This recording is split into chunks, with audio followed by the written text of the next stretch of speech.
turns out that some tragedies on our highways are not simply random acts of bad luck, but predictable failures allowed to circulate on public roads for years. On Tuesday, July 7, 2026, a horrific head-on collision occurred at the UBE Trading Center along the Kampala-Gulu Highway. An Isuzu bus, registration number UBE 110H, belonging to a Pet Travelers company, smashed into a Mercedes-Benz Actros trailer, leaving 14 people dead, including both drivers and 28 others seriously injured.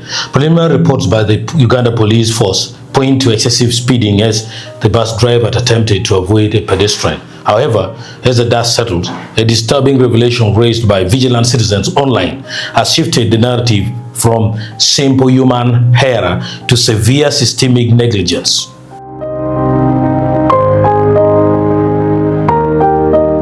We are talking of a history of danger, the ghost of 2019.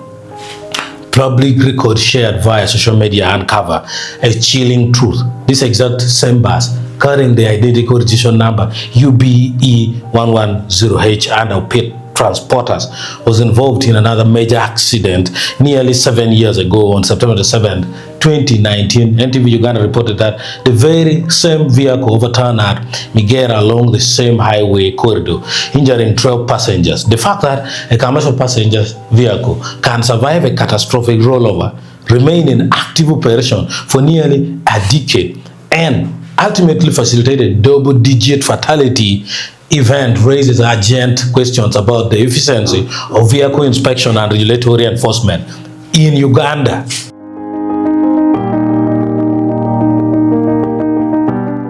Emmanuel Lumala Dombo, the Director of Information, Publicity, PR and Spokesperson, NRM Party, said a few months ago one of the drivers on the Gulu road demonstrated by measuring that the road is narrow and very risky, especially if the vehicles bypass each other at a very high speed.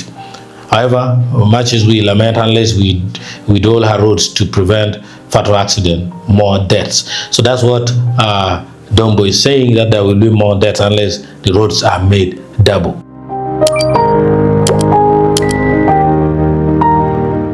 Systemic cracks in road safety enforcement. This case highlights a broader multi-layered crisis in how public transport safety is governed. Now, there is the myth of periodic inspection.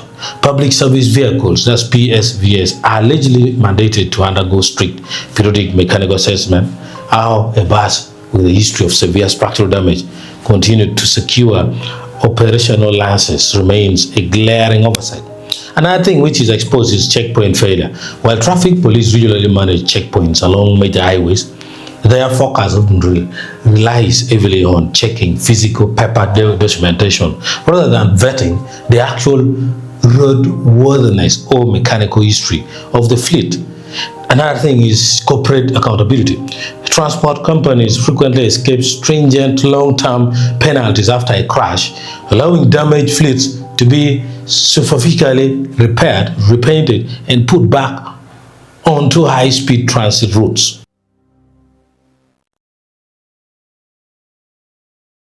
We cannot end this update without talking about the power of citizen journalism. In an era where state traffic registries fail to keep dangerous vehicles off their files, digital archives and public vigilance are stepping in to fill the vacuum. By connecting the historical dots of registration UBE 110H, the public has demonstrated that cowardice data can hold institutions accountable for faster than standard bureaucratic procedures. Moving forward, the Ministry of Works and Transport, along with the Uganda police force, must look beyond immediate roadside factors like speeding or dodging pedestrians. True accountability demands a thorough forensic audit of transport licenses, a transparent digital tracking system for commercial fleets, and a zero-tolerance policy for recycled mechanical hazard. Until deep structural reforms are made, Ugandan commuters will continue paying the ultimate price for administrative complacency, yet they pay very high prices for the transport.